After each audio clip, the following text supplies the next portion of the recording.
Hello everyone.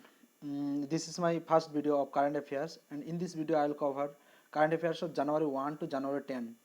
And this is all about me. And I am Niranjan Hasda, graduate from IIT Patna in mechanical engineering in 2018.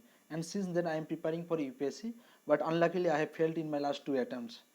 But as I also appear for WBCS, so I have qualified WBCS prelims of 2019 and I have written the mains and result is awaited, and I will return the mains of WBCS 2020 in the coming April.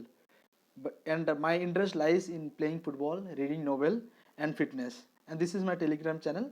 I will provide this link in the below description if people can join from there.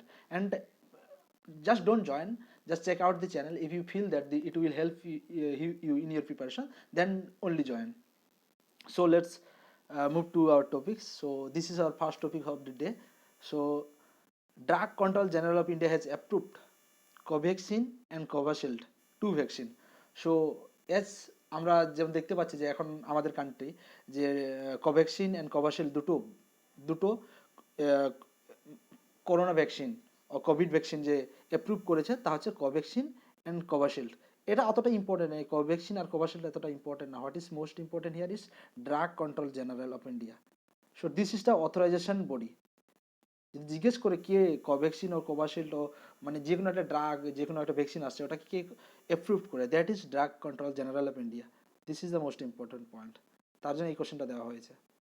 Okay, so আমরা দেখছি যে এখন আজকে দেখলাম যে দিল্লিতে চলেও আসছে কোভ্যাক্সিন কোভিশিল্ড। আর অনেক সময় দেখছি যে কোভ্যাক্সিন কোভিশিল্ড দুটো ভ্যাকসিন যেহেতু দিচ্ছে তো অনেকে চুজ করতে try to choose that I will choose Covaxin or I will choose Covishield আবার কোভ্যাক্সিন। এরকম হতে পারে, তার জন্য বলে দিয়েছে যে এরকম করা চলবে না, যে কোনো মানে গভর্নমেন্ট যেটা প্রোভাইড করবে সেটাই নিতে হবে। So we don't have a option to choose one. So what is the next topics, that is 8 core industry sector. চলো আগে পয়েন্ট দেখে নিই কী কী আছে। The first one is coal, crude oil, natural gas, refinery products, fertilizer, steel, cement and electricity. এই আটটাই নাম তোমরা মনে রাখো। অনেক সময় এই এইটটা এখানে 8 কোর জিজ্ঞেস করতে how many core industry sector is there. So option দিয়ে দিতে পারো 8টা, 10টা, 12টা, 6টা। So one should know that there is 8 core industry sector. কেন এটা নিউজ আছে যে in December month the 8 core মানে core industry sector has sinked by 2.6%। এটা নিউজ আছে তার জন্য দিয়ে দিলাম। ওয়ান শুড নো দ্যাট এই টাইপের জিনিস যে 8 কোর সেক্টর কী কী আছে। অনেক সময় ইউপিএসসির ক্ষেত্রে অনেক ইম্পর্টেন্ট কোশ্চেন, ডাব্লিউবিসিএস এর যেহেতু দেখা দেয়নি কিন্তু যে কোনো মুহূর্তে এটা জিজ্ঞেস করে নিতে পারে। Our third topics of the day is we are saying that farmers না এখন তো সুপ্রিম কোর্টে কেস চলে এসেছে যে supreme court has stayed the implementation of the farm loss.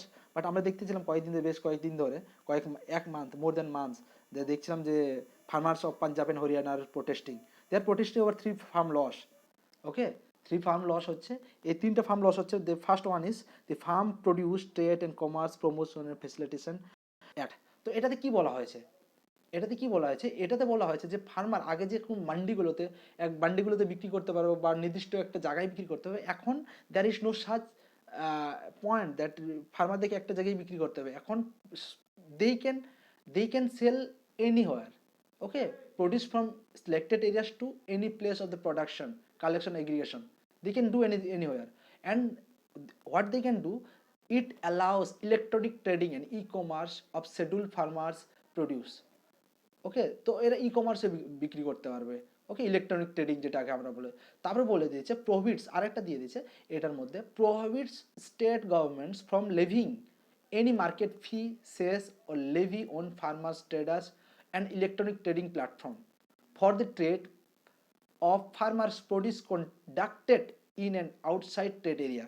Suppose অনেক সময় হতে পারে না একটা মান্ডিতে করছে, আগে একটা নির্দিষ্ট মান্ডিতে যদি ফার্মার বিক্রি করতো তো কোনো সেস নিয়ে নিত, কর নিয়ে নিত বা কোনো ট্যাক্স নিয়ে নিত। ঠিক আছে, এখন বলে দিচ্ছে যে এখন এই আউটসাইডে ট্রেডে যদি বাইরে বিক্রি করে ফার্মাররা, তাদের উপর কোনো মানে কোনো ট্যাক্স বা ফি, কোনো টাইপের ফি স্টেট গভর্নমেন্ট নিতে পারবে না। ওকে, সো দি ফার্স্ট আমরা ডিসকাস করলাম। Second is the farmers promotion and protection agreement on price assurance and farm service act. So অনেক সময় আগে কী হতো, সাপোজ কোনো একজন ব্যক্তি, কোনো একজন বায়ার্স কৃষকদের কাছ থেকে কিছু প্রোডাক্ট কিনে নিলেন, প্রডিউস কিনে নিলেন, কিন্তু তার হয়তো maybe he is delaying to make the payment to farmers. So এরকম হতে পারে, বা কোনো একটা লিগ্যাল কেস উঠে আসতে পারে। So what this act is trying to do, it will provides a legal framework for farmers to enter into pre-arrangement contracts with buyers including mention of price. Mention price থাকবে যে আমাদের এই দামে একটা মানে অ্যারেঞ্জমেন্ট কন্ট্রাক্ট থাকবে যে ওই দামে এরকম দিতে হবে। আর ডিফাইন্স এ ডিসপিউট রিসলিউশন মেকানিজম, ঠিক আছে, যে এখন ডিসপিউট রিসলিউশন মেকানিজম, সাপোজ করে they will create some extra judicial system, or suppose কোনো এক্সট্রা এক বডি বানাবে যেখানে হচ্ছে ফার্ম রিলেটেড যত সব ডিসপিউট আসবে সেখানে ওটাকে রিজলভ করা হবে। Okay, then the third point is essential commodities act. Okay, so this is a amendment act. তো এটাতে কি হয়েছে, এখন আগে কি হতো, এসেনশিয়াল কমোডিটিস আগেটা আমরা বুঝে নিই। Essential commodities are all those commodities which we need on day to day basis life. Okay, মানে ডেইলি লাইফে আমরা যেগুলো আমাদের প্রয়োজন হয়, যেমন কিছুদিন আগে ডেইলি দেখো চাল ডাল এগুলো তো আছেই। এর সময় কিছু কিছু কোনো সিচুয়েশনে এরকম হয়ে যায়, এরকম যখন আমাদের কিছু কিছু জিনিসের উপর গভর্নমেন্ট বলে দেয় এগুলো এসেনশিয়াল কমোডিটিস অ্যাক্টের আন্ডারে চলে এসেছে। যেমন ডিউরিং মানে স্টার্টিং অফ দ্য মানে কোভিড, তো আমরা দেখছিলাম যে কালাবাড়ি বাজারে স্টার্ট হয়ে গেছিলো মাস্ক অ্যান্ড স্যানিটাইজারের উপর। তখন অনেক সময় আমরা দেখছিলাম যে পুলিশরা রেড ডালছেন মেডিকেল দোকানগুলোতে। তো কেন দিচ্ছিলেন, কেন এগুলোকে তখন বলে দিয়েছিল যে mask and sanitiser are under essential commodity act. তখন তার জন্য কোনো কিছু করতে হবে, means you can't hoarding any business person or মানে any person cannot hoard anything of essential commodities. So police চাইলে ওদেরকে মানে গিয়ে জরিমানাও করতে পারে, আর মানে একটা নির্দিষ্ট লিমিট থাকে, তার উপরে কোনোদিনই করতে পারবে না। By the way hoarding is মানে পরের পয়েন্টটা দেখবো এখানে। হ্যাঁ, তারপরে রিকোয়েস্ট দেন এটা হচ্ছে, তো এটাতে কি হয়েছে এই অ্যাক্টের মাধ্যমে এখন কি বলে দিয়েছে, অনেক মানে যেটা আগে ছিল মানে এসেনশিয়াল কমোডিটিস অ্যাক্টের আন্ডারে ভিতরে, সেগুলোকে সেখান থেকে বের করে দিয়েছে। যেমন কিছু কিছু ফুড স্টাফকে বের করা হয়েছে, সেগুলো হচ্ছে cereals, pulses, potato, onions, edible oil seeds, oils from the list of essential commodities. আর এগুলো বললাম না, একটা স্টক লিমিট থাকে, যে সাপোজ 10 কুইন্টাল একজন কি বলবো যে হিমঘর যাদের থাকে, ঠিক আছে, তাদের হিমঘর আগে স্টক লিমিট ধরে মনে ধরো 10 কুইন্টাল রাখতে পারবে, এখন there is no such limitation. Okay, এইসব করতে প্রোডাক্টগুলোতে, but there is yes extraordinary circumstances চলে আসলো, দেখুন খরা চলে আসলো, তখন ওই মুহূর্তে যদি কেউ অনিয়ন বা পেঁয়াজ, অনিয়ন বা পটেটো হোল্ড করে মানে দেখালো জমি রেখে দিল, তখন তো বাজারে তো অনেক দাম বাড়বে, তখন গভর্নমেন্টকে তখন এই স্টেপটা নিতেই হবে, তাও সেটা একটা জায়গায় রেখে দিয়েছে। আর একটা বলে দিয়েছে, second point is requires that imposing any stock limit on agriculture produce B based on price rise. ঠিক আছে, যে কোনো স্টক লিমিট যদি হয় সেটা কি উপর হবে, প্রাইসটা কত বাড়ছে বা কমছে তার উপরে এই স্টক লিমিটটা করা হবে। তো এটাতে অনেক সময় এর জন্যই অনেক সময় যে এই ফার্ম বিলটা এর জন্য কন্ট্রোভার্সিতে চলে আসে। অনেক সময় এটা মনে হয় যে it is not in the benefit of farmer who is producing, তার জন্য এটা অনেকে কন্ট্রোভার্সিতে চলে আসে। এখন বর্তমানে এর স্ট্যাটাস হচ্ছে supreme court has given state order, দেখা যাক এরপরে কি হয়, এখন সেরকম কোনো সলিউশন এখন পর্যন্ত আসেনি। পরের টপিকস দেখি আমরা কি আছে। হ্যাঁ, ইন ফার্স্ট জানুয়ারি তো ইন্ডিয়া কি করলো, ফার্স্ট জানে কি হলো, India from 1 January India is going to B United Nation security কাউন্সিলের নন পার্মানেন্ট মেম্বার হয়ে গেল। ফর কত দিনের জন্য, ফর 2 ইয়ার্স। এই জিনিসটা মনে রাখো, বলতে পারে ইন্ডিয়া কত দিনের জন্য ইউনাইটেড নেশন বা ইউএনএসসি নন পার্মানেন্ট মেম্বার হলো 2 ইয়ার্স টার্মের জন্য, 2021-2022। ঠিক আছে, তো ইউনাইটেড নেশন সিকিউরিটি কাউন্সিল হচ্ছে যেটা ইন্টারন্যাশনাল লেভেলে, যে ইউনাইটেড নেশন লেভেলে সেটাকে পিস কিপিং অর্গানাইজেশন বলা হয় ইউনাইটেড নেশনের। ঠিক আছে, এটা হচ্ছে অর্গান, ইউনাইটেড নেশনের প্রিন্সিপাল অর্গান এগুলোকে বলা হয়, প্রিন্সিপাল অর্গান। টোটাল এই ইউনাইটেড নেশন সিকিউরিটি কাউন্সিলের বলে দিই এখানে, টোটাল হচ্ছে 15 মেম্বার,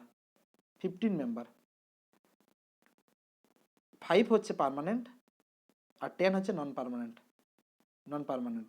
এই নন পার্মানেন্ট হচ্ছে তো রিজনাল বেসিসে ইলেক্টেড হয় ফর 2 ইয়ার্স টার্ম। কতর জন্য? 2 ইয়ার্স।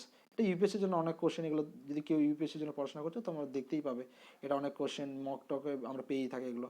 আর 5টা হচ্ছে নন পার্মানেন্ট মেম্বার। এই 5টা নন পার্মানেন্ট মেম্বার কে কে সেটা একটু দেখে নিই।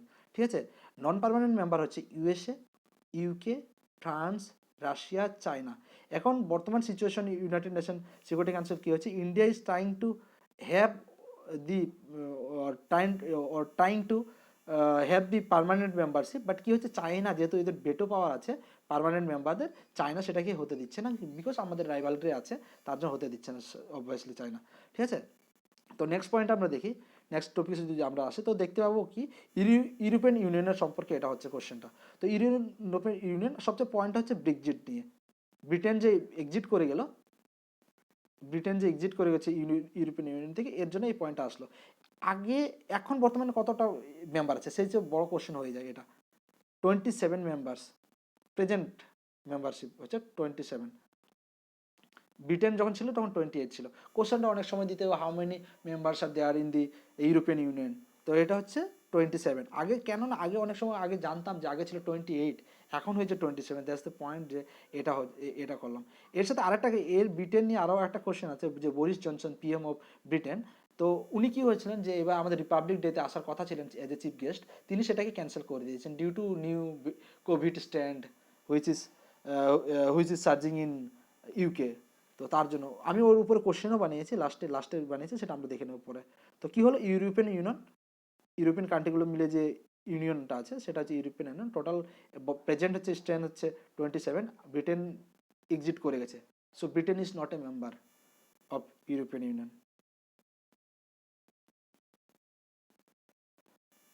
সো এটা একটা কোশ্চেন পয়েন্ট ছিল, নিউজে ছিল। তো ট্রেড ডিফিসিট আমাদের অনেক বেড়ে গেছে।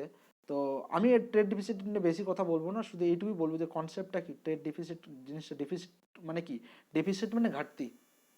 ঘাটতি কীভাবে আমাদের দেখো, এখানে যদি দেখো, হ্যাঁ, এখানে আমরা ইম্পোর্ট মাইনাস এক্সপোর্ট করি।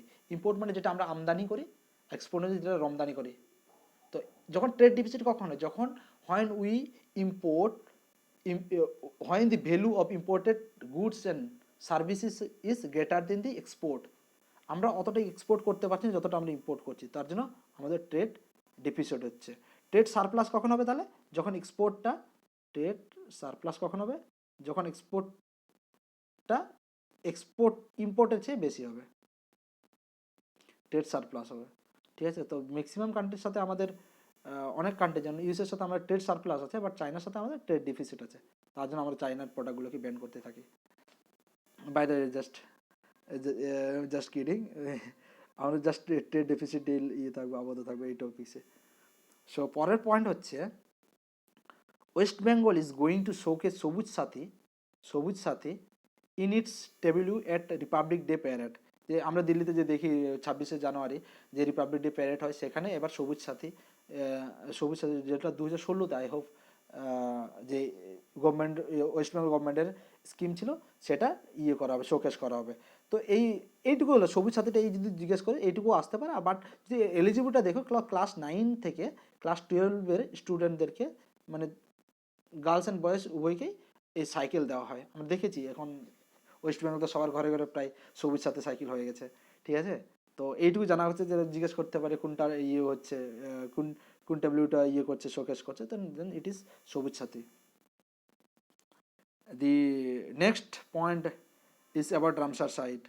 So Deepor Beel is the only Ramsar site of Assam. So এটা নিউজে কেন এসেছিল, সো রামসার সাইডে দীপর বিলে কী হচ্ছে না, এক্সেসিভ ফিশিং অ্যাক্টিভিটিস হচ্ছে।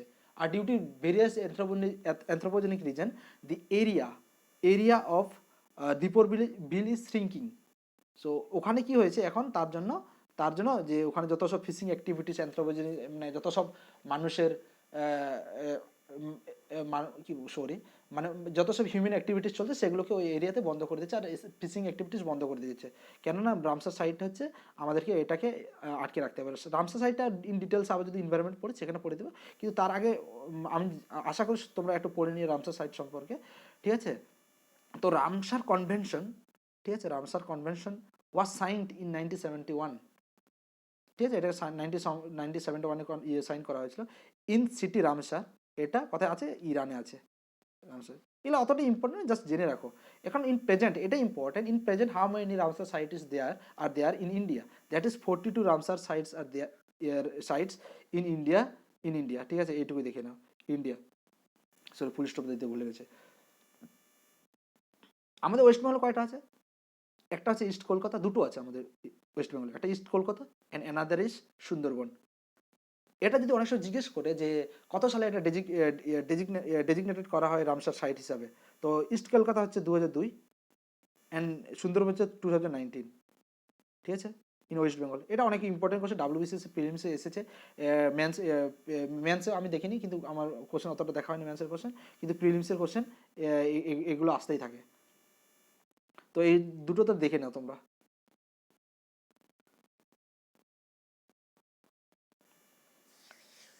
ঠিক আছে, তো পরের টপিক্সটা হচ্ছে দি food safety and standard authority of India নিয়ে।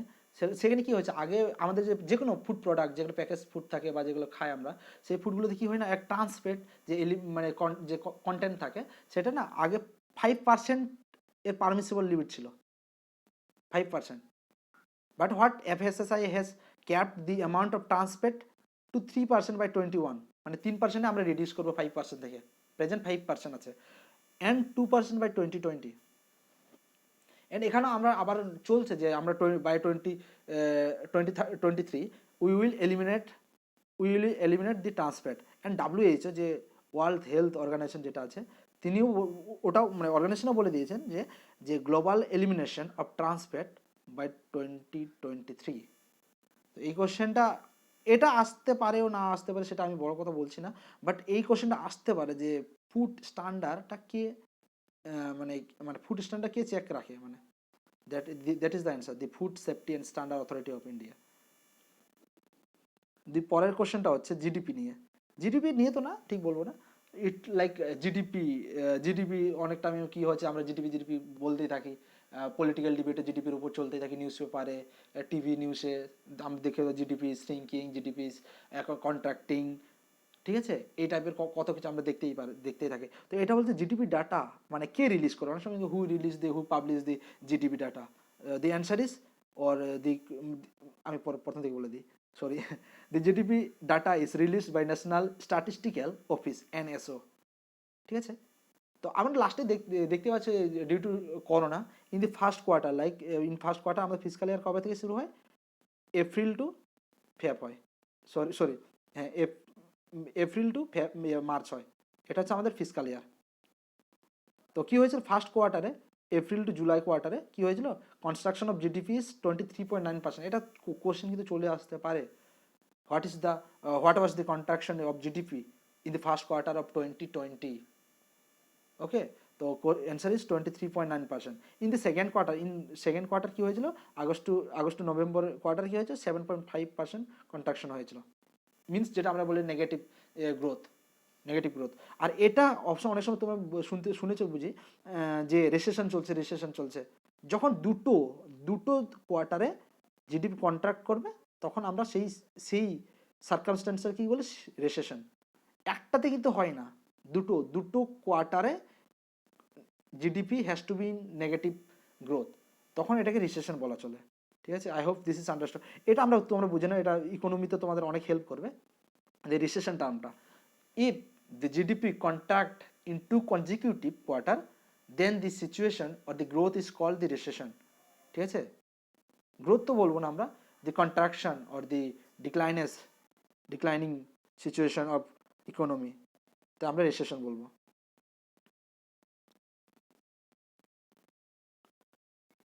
The second next topic is pangolin, it's about pangolin। তো কিছুদিন আগে কি হয়েছে না, অনেক পেঙ্গুলিন এক টাইপের প্রাণী পাওয়া যায়, তোমরা যদি দেখে থাকো, একবার গুগলে সার্চ মারবে পেঙ্গুলিন হোয়াট ইজ হ্যাপেনিং দেয়ার। তো পেঙ্গুলিন কি না, ওদের যে আঁশ পাওয়া যায় বড় বড়, আঁশের জন্য আর মাংসের জন্য এদেরকে পোচিং করা হয়, মানে মেরে বিক্রি করা হয়। সো এটার জন্য এটা নিউজে আসছিল। তো চলো কী কী ইম্পর্টেন্ট সেই জিনিসটা পড়ে নেব আমরা। তো ইন্ডিয়াতে in India, two types of pangolin are found. One is Indian pangolin and another is Chinese pangolin. এটা এতটা ইম্পর্টেন্ট না, ইম্পর্টেন্ট হচ্ছে এই IUCN স্ট্যাটাসটা। ইন্ডিয়ান পেঙ্গুলিনের স্ট্যাটাস হচ্ছে এন্ডেঞ্জার্ড, আর চাইনিজ পেঙ্গুলিনের স্ট্যাটাস হচ্ছে ক্রিটিক্যালি এন্ডেঞ্জার্ড। ক্রিটিক্যালি এগুলো হচ্ছে নাম্বারের উপর ডিপেন্ডস করে। আমি এই নম্বরটা তোমাদের যখন পড়াবো এনভায়রনমেন্ট তখন এটা ইন ডিটেলসে বলে দেবো, ঠিক আছে? The next point is one of the most important point and I hope you will love it. The next point is যে আমরা সেন্ট্রাল ভিস্টা প্রজেক্ট যেটা চলে আসছে প্রায় 20,000 crore means that is India is going to have a new parliament building. Okay, so এটা অনেক বড় project. তো এখানে কি হয়েছে না, অনেকে পিআইএল করে দিয়েছিল। তো ওর ইয়েতে সুপ্রিম কোর্টে তিনজনের বেঞ্চ ইয়ে ছিল, জাজমেন্ট ছিল, সরি তিনজন জাজের যে বেঞ্চটা ছিল তাদের মধ্যে সঞ্জীব খান্না জাজ ছিলেন। তিনি একমত হতে পারেননি বাকি দুজনের সাথে। তিনি বলেছিলেন ইনি মানে একমত সহমত হতে পারেননি। Okay, he dissented over Central Vista project. So why he dissented, he gave he gave forwarded 3-4 points like citizens are not taking into consideration or their participation was not there, and as the central vista project is going to be on a public land, okay, public land, যখন new parliament বিল্ডিংটা তৈরি হয়ে যাবে, but at that movement তখন কি হবে, normal সিটিজেনকে সেখানে অ্যাক্সেসের পারমিশন দেওয়া হবে না। That's the point Sanjeev Sharma was giving forward. আরেকটা পয়েন্ট আছে, সেখানে এনভায়রনমেন্টাল বলছেন যে এখানে যে নিউ প্রজেক্টটা যেটা হতেছে সেটা অনেক এনভায়রনমেন্টালের ক্ষতিও করবে। ওকে, তার জন্যই সঞ্জীব খান্না এই নামটা মনে রাখো। অনেক সময় এর আগে আমরা কোশ্চেন দেখেছি যে সবরমলের কেসে কোন জাজটি সহমত ছিলেন না। তো এই কোশ্চেনে এটা আসতে পারে, সেটা তো চান্সেস তো অনেক কম, but you people should not for your knowledge. Okay, আমি এখানে একটা কথা আমি বলবো, আমি ভেবেছিলাম বলবো না, কিন্তু বলতে হচ্ছে। দেখো, কেউ আমরা যে ডাব্লিউবিসিএস আমিও পড়াশোনা করি, কেউ আমাদেরকে ভিডিও বা যত সব আমাদের এক্সিকিউটিভ জব বা যেগুলো আমার ড্রিম জব কেউ করে পাইয়ে দিতে পারবে না unless until we are capable of that. একজন গাইড, আমি যে এখানে পড়াচ্ছি, শুধু I am trying my best to give you something what I am doing, I'm getting from newspaper or other sources. So আমি চাচ্ছি যে তোমরা যেন একটা হেল্প পাও, but at the end you have to work your মানে ass off, এক কথায় I am sorry for bad language, but yes you have to work very very hard, you can't take any shortcut or any কি বলবো easy path. Okay, so you have to work very hard, that's very clear, and এটা তোমরা accept করে নাও। Without hard work like means forget about executive, you can means it's very tough to even get into group A. So আমি বলে দিচ্ছি, তোমরা অনেক বেশি করে পড়ো এগুলো নলেজের জন্য। যখন তোমরা এটা না তুমি কি পড়ছো, at the end he has to be a knowledgeable person, because when you are in the executive post or any administrative position, so you have to deal with every type of situation. তোমাকে আগেই বলি না, মানে be the person or be the officer before you are মানে you are going to be what you are going to be later. আগে হয়ে যাও officer, তারপরে তুমি তো you will just have a certificate from or you will just be given মানে you will be given just authorization. আগে তোমার officer হয়ে যাও নিজে থেকে, তারপরে তোমরা দেখবে না means exam is just another like মানে একটা প্রসিজার কমপ্লিট করবে, তাই প্রসিজার কমপ্লিট করতে হবে। তোমরা সব কিছু পড়ে নাও, যতটা পারো যতটা নলেজ গেইন করার চেষ্টা করো, এখনই এটা অনেক ভালো সময়, নলেজ গেইন করে না, পরে যা হবে দেখা যাবে। সো পরের কোশ্চেন হচ্ছে বার্ড ফ্লু। এখন ওয়েস্ট বেঙ্গল আমরা দেখেছি বার্ড ফ্লু ওয়েস্ট বেঙ্গলেও চলে এসেছে। সো বার্ড ফ্লুর ভাইরাসটা হচ্ছে H1N1। আমাদের ওয়েস্ট বেঙ্গল বলছি না, অন্যান্য রাজ্যে হিমাচল প্রদেশ, রাজস্থান, মধ্যপ্রদেশ, ইন সাউথ কেরালা, মানে most of the states are affected by bird flu now. So this is a avian bird flu. Avian means যত সব, শুধু বার্ড ফ্লু মানে পোলট্রি বলবো না, যত সব পক্ষী জাতীয়, মানে পোলট্রি থেকে শুরু করে ইভেন মাইগ্রেটরি মানে যারা অন্য জায়গা থেকে মাইগ্রেটরি বার্ডস, মানে যারা অন্য লাইক সাইবেরিয়ান থেকে বার্ড চলে আসে এখানে, ঠিক আছে? তো এই মাইগ্রেটরি বার্ডগুলো মরছে অনেক। তো এই এভিয়ান বার্ড ফ্লু অনেকে মনে করেছে যে এই মাইগ্রেটরি বার্ড যেটা অন্যান্য দেশ থেকে আসে শীতের টাইমে, তারা নিয়ে এসেছে এই মানে বার্ড ফ্লুটাকে। ওকে, সো এটা মনে রাখো যে what is the virus of bird flu, so H1N1. So there is one subtype of bird flu, that is H5N8. কেন অনেক জায়গায় এই সাবটাইপটাও কনফার্ম হয়েছে, H5N8, ওকে, সো এটা মনে রাখো তোমরা। So next point is very very important, that's from static part. এটা ছিল অনেক সময় যে অর্ডিন্যান্স আমরা নিউজে দেখতেই থাকি যে প্রেসিডেন্ট গভর্নেন্স অর্ডিন্যান্স জারি করেছেন। তো what is ordinance actually? Ordinance হচ্ছে অনেক সময় হয় কি, like right now parliament I will not say, the Lok Sabha is not in session. So what will do if some emergency comes up? Then what will do? The president will promulgate a ordinance. For the time being that for the time being president will make a law. Okay, that law will means what, govern the country for the time being, unless and until parliament or the Lok Sabha is in session. So that's the point. And the second is, যখন এটা স্টেটের ক্ষেত্রে চলে আসে তখন সেটা governor করে।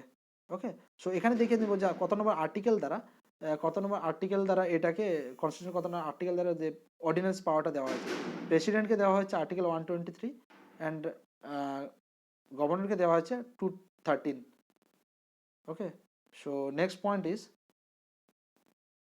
Inner line permit. So inner line permit হচ্ছে অ্যাসোসিয়েটেড অরুণাচল প্রদেশ, মিজোরাম এন্ড নাগাল্যান্ড, এই তিনটি স্টেটে যদি even if you are an Indian citizen and if you want to visit that particular area of Arunachal Pradesh, Mizoram and Nagaland, then you must have a মানে কি বলবো, এক paper আমাদের নিতে হবে, আগে পারমিশন নিতে হবে।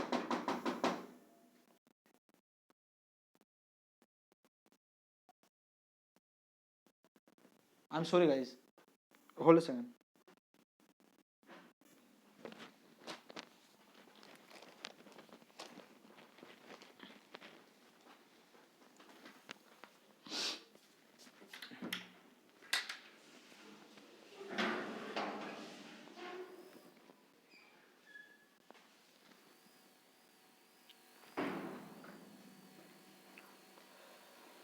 Sorry for the disruption. So I will come to the next point.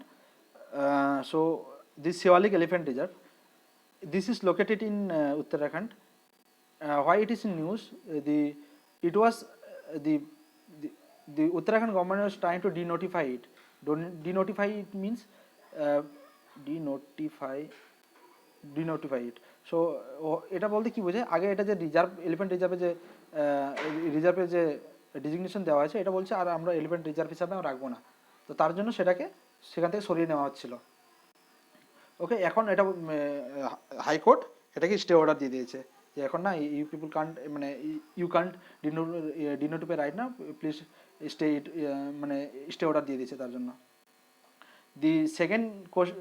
The next point is very very important, that's about Vishwa Bharati University, because it is in dispute, it is in news for few days, because there is some land dispute of Amartya Sen। So ওখানে কি ছিল, অমর্ত্য সেনের দাদুর মানে মায়ের বাবার ওখানে বাড়ি ছিল, তো ওইখান নিয়ে কিছুটা নিউজে এসছে যে ডিসপিউট, তার জন্য ডাইরেক্ট ওর কোশ্চেনটা নাও আসতে পারে ল্যান্ড ডিসপিউট, তো বাট যেহেতু এটা নিউজে, তো লাইক অমর্ত্য সেনও মানে ইয়েতে চলে আসতে পারে কোশ্চেনে, ইয়া বিশ্বভারতী। ওকে, সো আমরা দেখে নেব Visva Bharati was founded by Rabindranath Tagore in 1921, কিন্তু বিশ্বভারতীর যে ফাউন্ডেশন, যে জমিটা কিনেছিলেন ওনার বাবা মহর্ষি দেবেন্দ্রনাথ ঠাকুর।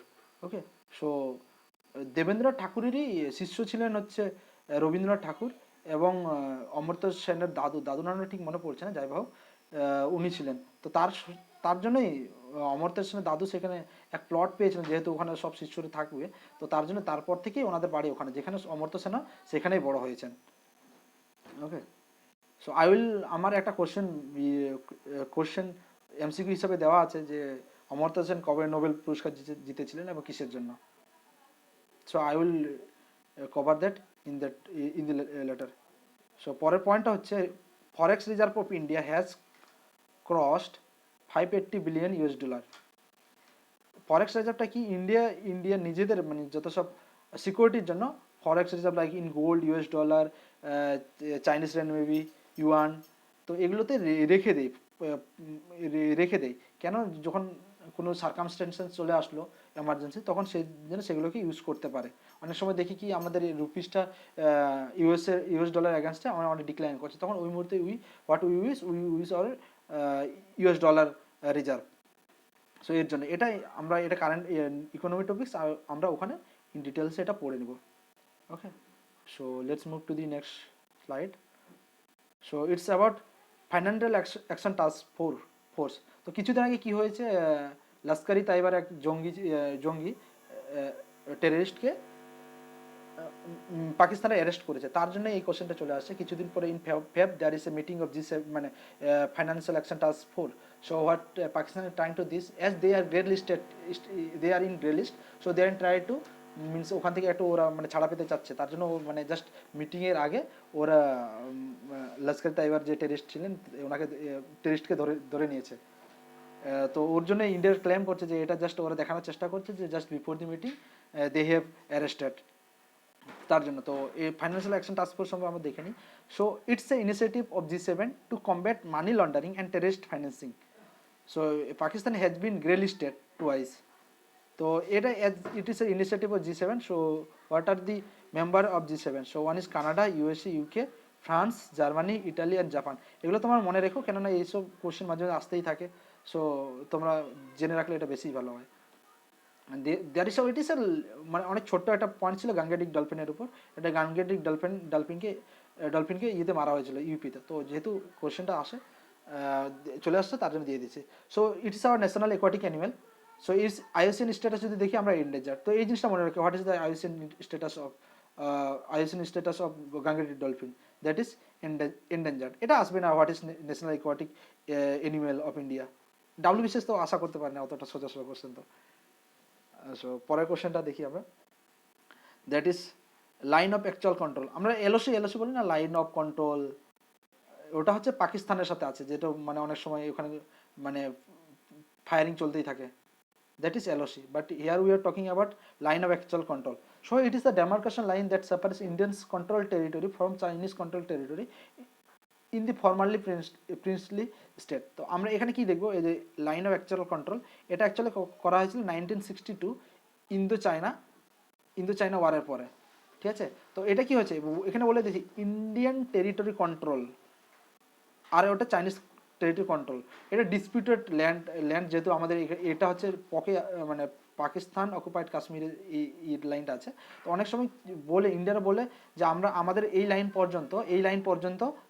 পর্যন্ত আমাদের হচ্ছে, এসে চায়না যদি বলে ইন্ডিয়া, আমরা যদি বলি এটা হচ্ছে ইন্ডিয়া ওয়াইজ হচ্ছে তোমার line of actual control.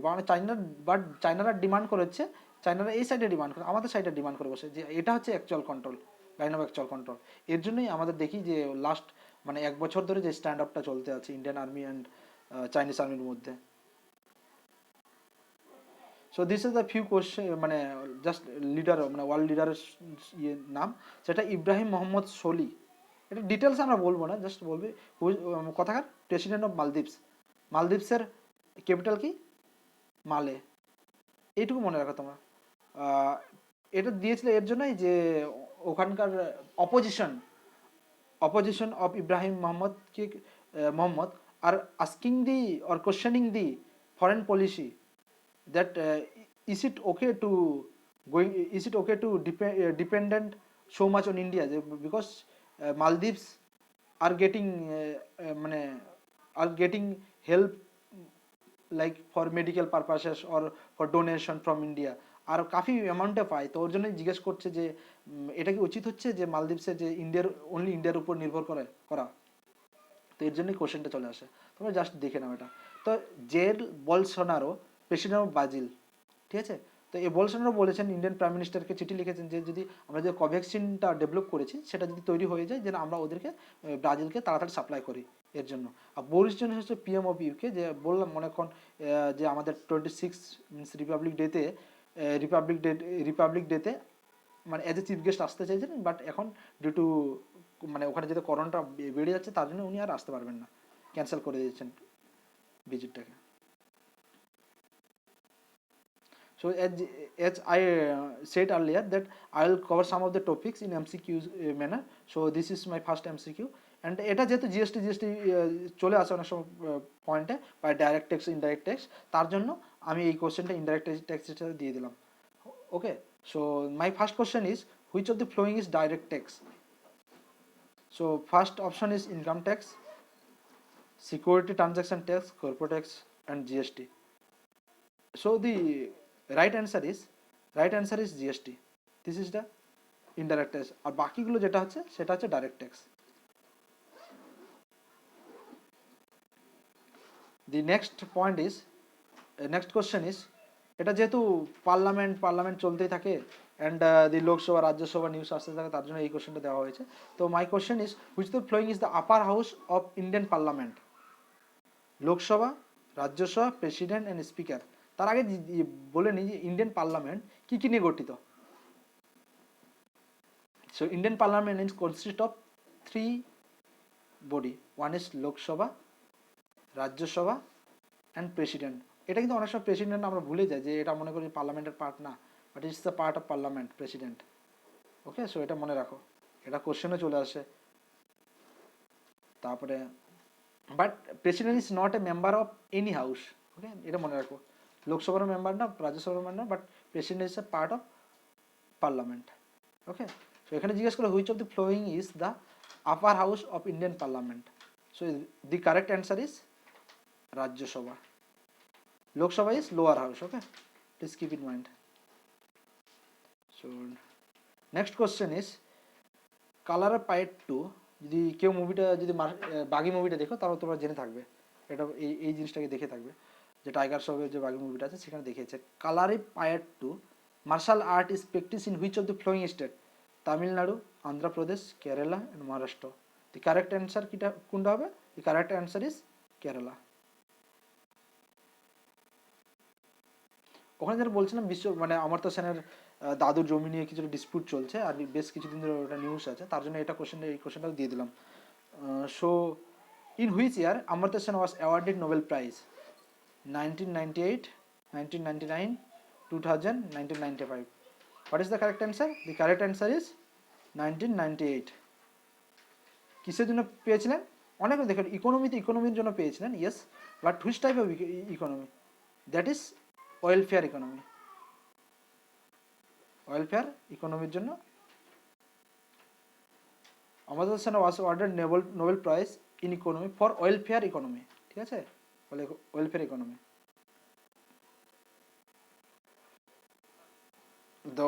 The next question is who is the governor of Kerala? কোশ্চেনটা ডিসকাস করিনি, তারপর না আগে কনটেক্সটটা ডিসকাস না। গভর্নর তোমরা দেখেই থাকো যে ওয়েস্ট বেঙ্গলের কনটেক্সটাই বলে নিই আগে। ওয়েস্ট বেঙ্গলের গভর্নর আর চিফ মিনিস্টারের মধ্যে কত টাসেল চলতেই থাকে, মানে অনেক কথার বান, অনেক সময় বলতে পারেন ওয়ার অফ ওয়ার্ডস চলতেই থাকে। তার জন্য এই কোশ্চেনটা না অনেক রিলিভেন্ট হয়ে যায়, যেহেতু অনেক স্টেটে মানে নন বিজেপি মানে স্টেটগুলোতে যেখানে বিজেপির সরকার নেই সেইগুলোতে এই জিনিসটা বেশি দেখা দেয় যে গভর্নর আর সিএম এর মধ্যে বেশি দ্বন্দ্বটা চলতে থাকে। তার জন্য এমন চারটায় যে অপশন দিয়েছে না, এই চারটা অপশনই ইম্পর্টেন্ট। কেন এই চারটা অপশনই এমন যেখানে হচ্ছে নন বিজেপি গভর্নমেন্ট আছে, আর তার জন্যই এটা হচ্ছে যে টাসেলটা বেশি হতে থাকে। ঠিক আছে, তো চারটাই আমি দিয়ে দিলাম। So my question is who is the governor of Kerala? Jagdeep Dhankhar, Kalraj Mishra, VP Singh Badnore और Arif Mohammad Khan? The correct answer is Arif Mohammad. তো এখানে ডিসকাশন হয়েছে, correct answer is Arif Mohammad, D number. তো বাকি তিনজন গভর্নর কথায় কথা। জগদীপ ধনকর তোমরা সবাই জানো, he is the governor of West Bengal. Kalraj Mishra is the governor of Rajasthan. Okay, VP Singh Badnore is the governor of Punjab. দেওয়ার কারণ এটাই হচ্ছে যেহেতু পাঞ্জাবে ফার্ম লস নিয়ে অনেক এজিটেশন চলছে। Okay, that's the question. So we will move to the next question. So the which day is observed as NRI और Pravasi Bharatiya Divas? 12 January, 9 January, 26 January, 26 November. What is the correct answer? The correct answer is 9 January. 9 জানুয়ারিতে কেন করা হয়েছে? Because অনেক পরে এটা হিস্ট্রির question যদি দেখো, in 9 January, Gandhiji, in 9 Jan, Gandhiji return to India from south Africa. তো ওই দিনটাকে আমরা এনআরআই প্রবাসী ভারতীয় দিবস হিসেবে পালন করতে থাকি। তো প্রবাসী ভারতীয় এবং এনআরআই কারা? নন রেসিডেন্ট ইন্ডিয়ান, ঠিক আছে। নন রেসিডেন্ট ইন্ডিয়ান মানে যে কোনো যদি ইন্ডিয়ান যদি ইন্ডিয়ার বাইরে 3 মাসের 3 মান্থের বেশি থাকবে তারাই এনআরআই হয়ে যায়। তো পরের কোশ্চেনে দেখেন কি আছে। হ্যাঁ, 10th schedule was added to the Indian constitution. দেখো এগুলো হচ্ছে সব স্ট্যাটিক কোশ্চেন, স্ট্যাটিক টপিকস, কিন্তু এখানে কারেন্ট অ্যাফেয়ার্স আমি ডিসকাস করছি এর জন্য কেন এইসব জিনিস নিউজে আসতেই থাকে। তো এইসব কোশ্চেন এমনিতেই অনেক ইম্পর্টেন্ট হয়ে গিয়ে দাঁড়ায়। তো আমরা এই 10th শিডিউল নিয়ে যেহেতু আমি যেখানে যত সব স্ট্যাটিক কোশ্চেন দেখছো সেগুলো একবার পড়ে নিও, কেন একবার তোমাদের রিভাইজ হয়ে যাবে সেটা। আর যেহেতু এটা নিউজ আছে, there is high chance that all this question can be asked in the exam. তো 10th শিডিউল তো আমরা পড়ে নিই একবার ডিটেলসে। So 10th schedule was added to the Indian constitution through which of the following amendment? So কত নম্বর amendment দ্বারা 10th শিডিউলটাকে Indian কনস্টিটিউশনে add করা হয়েছিল? 52nd amendment, 73rd, 103rd, 61st। তো কত নম্বর অ্যামেন্ডমেন্ট অ্যাড করা হয়েছিল? The correct answer is 52nd। কত সালে করা হয়েছিল? 1985। Okay, so by 52nd amendment in 1985 the 10th schedule was added to the Indian constitution. আর 73rd অ্যামেন্ডমেন্টটা কি? পঞ্চায়েত রাজ সিস্টেম। আর 74টা মিউনিসিপ্যালিটি অ্যামেন্ডমেন্টটা। আর 103টা কি? জিএসটি। আর 61sta কি? By 61st amendment in 1989 the voting age আগে কত ছিল? 21 বছর ছিল। 21 বছর থেকে 18 বছরে নামানো হয়েছিল। 21 বছর থেকে 18 বছরে নামানো হয়েছিল, রিডিউস করে 21 থেকে 18তে নামানো হয়েছিল। My next question is which of the following conduct the election to the state legislative assembly. যেহেতু আমাদের স্টেটে আর কেরালাতে মানে ইলেকশন চলে এসেছে, আমাদের West Bengal I think election will be conducted in May or June. So এই কোশ্চেনটা আসতেই থাকে যে ইলেকশন হবে, তার জন্য এই কোশ্চেনটা দিয়ে দিলাম। তো ঠিক আছে, কে কন্ডাক্ট করে?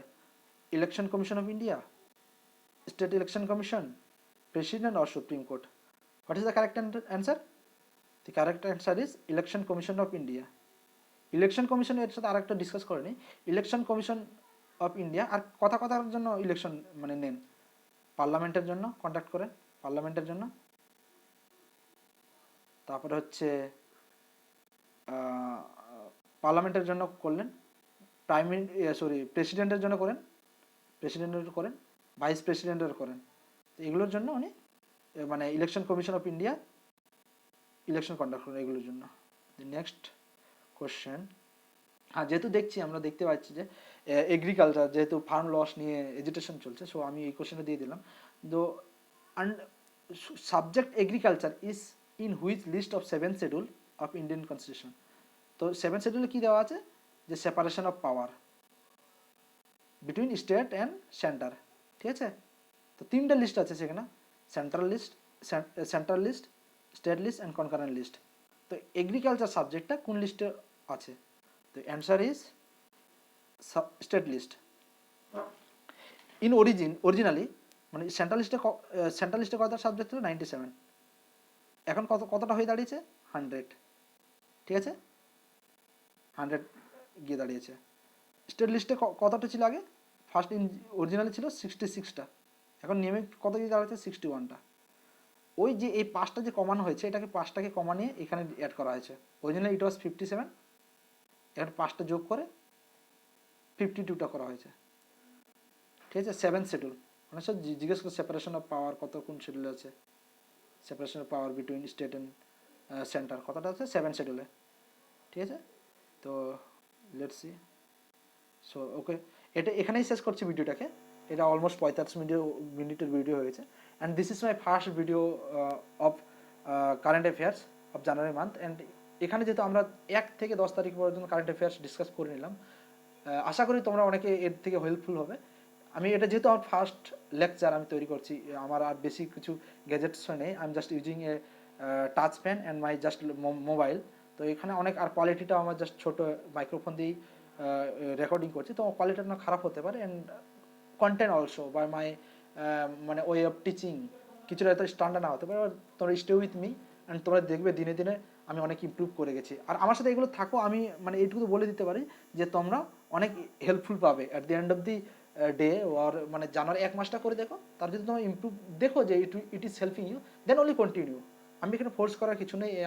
আই এম অ্যান্ড হ্যান্ড আমি একটা কথা বলতে চাই, I am not doing it for any promotional purpose, I am not doing for anything, and I am only for one thing, that I want to improve myself, I want to raise my standard. Okay, আমি যে standard আছি, আমি I don't want to be in my comfort zone anymore, so I want to raise my standard. So আমার আমি I am only preparing for UPSC mainly focus. I have মানে I was working in Indore, and like 5 months I resigned from there only for UPSC, but unluckily I have failed in my last 2 attempts, and I'm really working hard, and I will give my everything to crack in this year only. So and I have also mains of WBCS in the coming April, আমি ওগুলোর জন্য পড়ছি। Even আমি কিছুটা time বের করে এটা করার চেষ্টা করি, just to improve my self, so that আমি যখন কিছু জায়গায় দাঁড়াতে পারবো, তখন যেন অলরেডি আমি তৈরি হয়েই দাঁড়াই। সো তোমরাও এরকম অনেক এখানে আমার সাথে এই চ্যানেলটা ফলো করো, hopefully we will grow together. Okay, thank you very much. And যেহেতু প্রথম ভিডিও, আমি ধীরে ধীরে কোয়ালিটিগুলো বাড়াতে চেষ্টা করবো, content as well as way of teaching এগুলো বাড়াতে থাকবো। Thank you very much.